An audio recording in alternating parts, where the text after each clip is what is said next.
الخير كابتن احمد، ازي حضرتك؟ ازيك يا فندم؟ ببارك لك على فوز فريق الطايره الان. الله يبارك عليك، انا لسه معاهم في الاتوبيس، هم كلهم بيحيوا حضرتك والله. بارك لهم وهنيهم. اعتقد فوز صعب على فريق صعب، خاصه الترجي في ملعبه وسط جماهيره بثلاثيه نظيفه، ثلاث اشواط نظيفه، معناه ان الزمالك كان في افضل حالاته. والله الحمد لله بصراحه النهارده الاولاد مش عايز اقول لك، يمكن عملوا المدربين نفسهم اللي انتوا عملتوا احلى ماتش في حياتكم فعلا، اداروها باقتدار، وكان للكباتن زي اشرف وحسن ومنعم كان لهم دور السحر ان هم يهدوا الماتش، والجهاز الفني كان على اعلى مستوى في اداره هذه المباراه بصراحه يعني نتمنى يكون النهائي مصري خالص بين الاهلي والزمالك، او الزمالك والاهلي باذن الله. يا رب ان شاء الله. هو ان شاء الله بكره المفروض ان الاهلي المصري هيتقابل مع نادي النجم الساحلي. نعم. والمفروض نادي الزمالك هيتقابل بكره مع نادي بوعريج الجزائري. نعم ان شاء الله هنكسب، واللي يكسب يوصل النهائي، مش كده؟ ان شاء الله باذن الله. ان شاء الله يكون النهائي مصري خالص باذن الله عز وجل ان شاء الله. يعني وانا بعرض لقطات الان لفريق الزمالك عقب مباراته مع الجزيره الليبي، والفرق كان كبير يعني. وبعدين قريت النهارده قرارات اللجنه المنظمه ايقاف اظن وائل فهيم وغرامه 2500 يورو لنادي الزمالك، وفي المقابل عرفت انه نادي الجزيره تقدم باعتذار رسمي ليكم. والله لغايه دلوقتي كابتن احمد ما تقدمش باعتذار رسمي مكتوب. يمكن احنا قاعدين كنا قاعدين مع رئيس اللي هو النادي او البعثه الليبيه اثناء الاجتماعات ما بعد الماتش، وهو الراجل نفسه كان بيعتذر، لكن اعتذار رسمي مكتوبه حتى لغايه ما سبت الاولاد في الفندق ما كانش تم رسميا، ولكن في مساعي ان هو عايز يجي يعتذر بنفسه والكلام ده، واتكلم برضه مع اللجنه المنظمه ومع الاتحاد الافريقي. يعني احنا ما فيش مشكله، احنا مش عايزين نكبر مواضيع.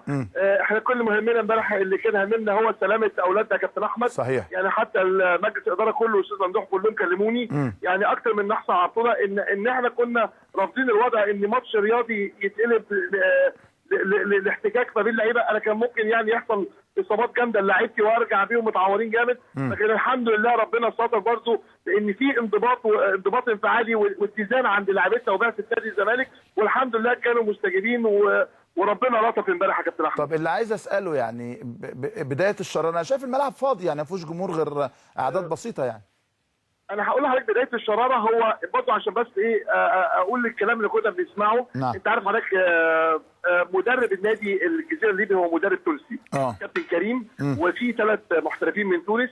كنا سامعين الكلام اللي في الفندق ان في تعامل هيبقى بخشونه من الجزيره الليبي مع نادي الزمالك، ووضحنا ان احنا سامعين الكلام ده، ووضحنا ان احنا برضه عايزين الماتش يبقى رياضه مش اكتر، وان البطوله الاهم فيها هو الظهور بمظهر مشرف. وابتدى الماتش وانا قاعد حتى في المقصوره، فوجئت بحوالي 25 واحد من الجمهور اللي بيشجعوا النادي الجزيره اللي بيبقوا متواجدين.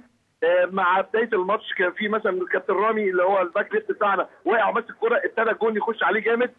ايمن صلاح سحب اللعيبه عشان ما يحاولش يتمكن من الناحيه الثانيه انها يحصل حاجه. نعم. ابتدى الجمهور اللي بال 25 يعني الفاظ صعبه جدا ان انا اذكرها كان موجهه للاعيبتنا وموجهه للمدرب، وبرده كان في برده اتزان من لاعيبتنا. ولما خلص الماتش كنا خارجين خلاص عشان برضه انا حسينا ان في هيحصل احتكاك. نعم. فخرجنا باللعيبه لقينا في، انا كنت ماشي معاهم لقيت في واحد من وسط الفريق الجون تقريبا اتبصق على لعيبه نادي الزمالك، ورغم كده التزموا لعيبتنا كانوا خارجين. لقينا واحد جاي مندفع من بعيد جدا وراح زائق لعيبه نادي الزمالك لدرجه وقف، وابتدى الاحتكاك. ولقينا الجمهور ال 25 اللي ما بيعبروش ابدا عن شعب او حاجه عشان برضه ما تكبرش المواضيع. ابتدوا يرموا الكراسي على لعيبتنا، وابتدت الخشب. الحمد لله ان احنا انت عارف حضرتك انت بس الحقيقه اللي انا شايفه قدامي عشان اكون امين معركه بين الطرفين يعني ايا كان. ما هي معارف حضرتك، هي في ثانيه ابتدت انه جه واحد من بعيد جدا جدا اخد سبرنت كبير، انا شايفه بنفسه حتى شفناه على اليوتيوب موجود، ابتدى يخش وزق اللعيبه.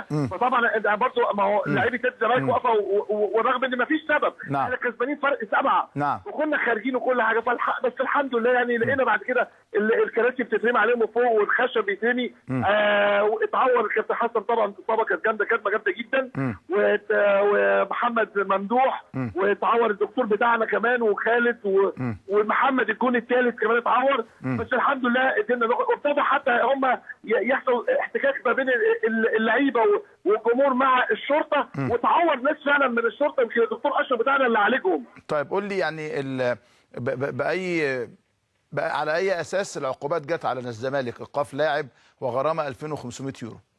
هو طبعا اكيد يعني بص حضرتك انت عارف بيبقى القنوات التلفزيونيه بيبقى في كاميرات موجوده في الصاله، وفي ناس اللي هم بيتابعوا القناه اللي بيبقوا شايلين دايما الكاميرات على كتفهم دول وبيتحركوا.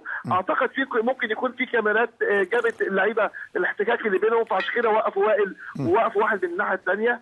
لكن انا بقول الحمد لله احنا ما فيش مشكله عندنا. احنا عملنا امبارح احتجاج وكنا مبلغين السفاره والسفاره بصراحه كانت لاخر وقت. انا كان يهمني يا كابتن احمد اكتر من كل ده ان انا اخرج بلعيبه السلام. يمكن القرار اللي كان صح خدناها لو الجهاز الفني ان احنا ما ينفعش اقعد بفرقتي بعد اللي حصل في نفس الفندق اللي بيجمعنا. نعم. لان انا بتقابل اكتر من مره على نعم. الثلاث وجبات، وبتقابل في ظهر اتنقلتوا من الفندق. طبعا اتنقلنا، والكابتن مدحت الملاجي موجود، والدكتور عماد البنان اتصل بيا امبارح واطمن على الفرقه، واتنقلنا قعدنا من الساعه 8:30 الصبح، دخلنا الاوتيل امبارح الساعه 11:30 الصبح بالليل. طيب سؤالي، هل في لعيبه مصابه اصابتها هتمنعها من الاشتراك في المباراه غدا امام الافريقي التونسي، وعلمت انها تبقى بدون جمهور؟ هو كان انا كنا سامعين في الاول انه هيعملوا 500 دعوه للنجم الساحلي و500 دعوه للافريقي، لكن امبارح بعد الاحداث دي يعني تقريبا صدر خلاص قرار وزير الداخليه بمنع تواجد الجمهور تماما بعد الاحداث اللي حصلت. ان الموضوع مش سمع بس في مصر، لا ده كان مسمع في كل الانحاء في تونس كمان، كانوا بيتكلموا عن الموضوع ده. طب قول لي اللعيبه يا سلام هيلحقوا المباراه ان شاء الله؟ بيحاول كابتن ايمن صح النهارده كان يعني بيتدرب معاهم. انا لغايه ما سبتهم الساعه 3:30 لا توجهت طبعا، حضرتك عارف ان انا بقعد ساعه ونص عن منطقه سوسه اللي بيتواجد فيها النادي البوليو، كان لازم اكون متواجد النهارده. فلغايه 3:30 كان الكابتن ايمن هناك بيدربهم، يعني حاول يدرب الناس المصابه على خفيف كده، هنشوف الامور جاريه ازاي. لكن عارف طبعا التقييم مين اللي ينزل ده بيبقى اخر وقت للمدرب يا كابتن احمد. مستشار احمد جلال ابراهيم رئيس بعثه الزمالك الى تونس، اشكرك.